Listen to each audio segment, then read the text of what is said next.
Assalomu alaykum hurmatli tomoshabinlari. Hozir biz Xorazm Bag'atdamiz. Bag'atdan shu yerda paxta zavodining yanına shunday quruq aylanib o'tadigan quruq nesi qo'yildi. Shuni ko'p odam hozir e'tibor bermay netmay turibdilar. Yana shu belgimiz quruqqa yo'l berish, yo'l berib o'tishing kerak shu quruqqa kirgan mashinaga. Şimdi belgi qo'yilgan, yana shu yerda yo'l berib o'tishimiz kerak. Hozir men shu yerdan 2-3 marta o'tdim, to'g'risi yo'l bermadilar. Shuning uchun sizlarga tavsiya etib turganim shu yerda yo'l berib o'tsangizlar, bu yoqda gayilar turibdi. Spesialniy shu yerda gayilar ham bor. Shu quruqqa kirgan mashinaga обязательно yo'l berib o'tishlaringizni so'raymiz. Yine hozir paxta zavodi yoqdan kelishdan yo'l berish kerak, hamma yerda shunday znak qo'yilgan. Yine bu yoqimiz paxta zavod, Bag'at paxta zavodi. Yine bu yerdan shu yo'l berib o'tish quruqqa kirgandan keyin shunday belgilar qo'yilgan. Yine bu yog'imiz bir tomonlama yo'l, bu yog'imizdagi bir tomonlama, o'ngga ketsangizlar bir tomonlama yo'l.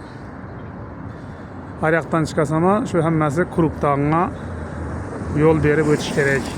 Ko'p odam e'tibor bermay o'tib turibdi. Yine bu yoq paxta zavodidan keladigan yo'l. Yine bu yog'imiz shu Urganch Azarisi yo'lidan kelaverishdagi bir tomonlama yo'l. Yani bir yerden quruqqa yo'l berish kerak degan ana shu belgi bilan quruqni qo'yibdilar va savitlar o'tatirgan. Shuni ishga qo'yibdilar, yana quruqimiz ishga tushgan. Mana shu yerda quruq. Bu yoqdan ham shu yerdagilarga yo'l berib o'tish kerak. Endi o'ng qo'ldan kelsangizlar, unda yana voqea aylanib ketadiganlar bo'lsa, quruqqa kirmay aylanib ketishi mumkin. Ya bu tomonimizdan shunday etib qo'yibdi. Yine shu yerda quruq yana.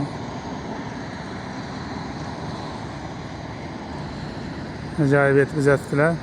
Bu yoqdan sentrdan kelgandan обязательно yo'l berish kerak. Bu yoqda sentrdan kelayotirmizmi? Shuni sentrdan kelayotgan vaqtimdan обязательно yo'l berib o'tishimiz kerak shu quruqqa. Yine hammasi yo'l berib o'tib turibdilar hozir. Yana kerak bo'lsa Massagilga ham yo'l berib turibdilar. Shu yerlardan narxini etmasligingizni so'rayman. Hammamizga bir yaxshi tavsiya bo'ladi deb shuning uchun chiqarib turibman. Hammamiz shu qonun qoidaga rioya etsak yaxshi bo'ladi. Elimizde eylem hareketleri çarahası. Bu da yani çaraha bir de yol verin belgesi var, buyuruş belgi var. Eylem hareketlerinin çarahası hakkında buyruk tuttu, yol belgesi. Bir yerde çaraha gel. Mesela çap tarafımızda transport vasıtası yok. Bu yok olsa siz bir mala çaraha girersiniz. Çarahanın içindekiler üstünlükle ege olur. Çarahanın içindekiler üstünlükle ege. Bir yerde çaraha gireyatken mesela yol belgisinden toxtab çarahanın içindekiler ötkazib berish şart. Çarahanın içindekiler imtiyazga ega bo'ladi. Bunun içinden bir mala hareketlanib ketadi. Keyin transport vasitasi yok bo'lsa chap tarafdan bu çarahaga bir mala girasiz. Çarahaga girganda mesela qayrilib olish bo'lsa, chorrahani mesela shu oq avtomobil shundan qayrilib olish taqiqlanadi. Mumkin emas. Qayrilib olacak olsangiz chorrahaning ichidan girib, qayrilib olish kerak bo'ladi.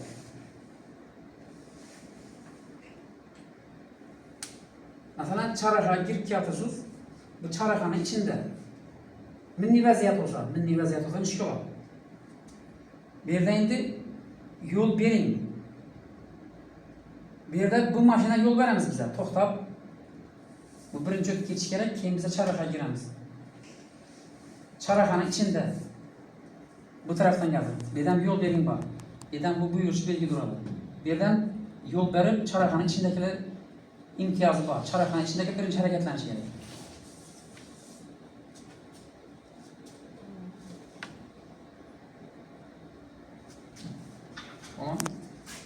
Koyulgan, taze koyulgan, lekin onun aldığında ogohlantirish belgi yok. Yani aylanma harakatlanish bilan kes shu degan belgi aholi punktlarida kamida 50-100 metrda qo'yilishi kerak.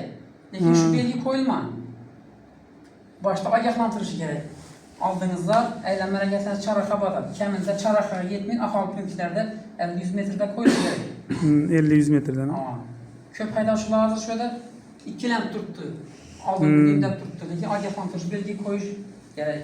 Agahlantıcı belge keyin izinden yol bering hem eylem hareketlen çarakası. Hmm. Şu 4 tomondan koyulma.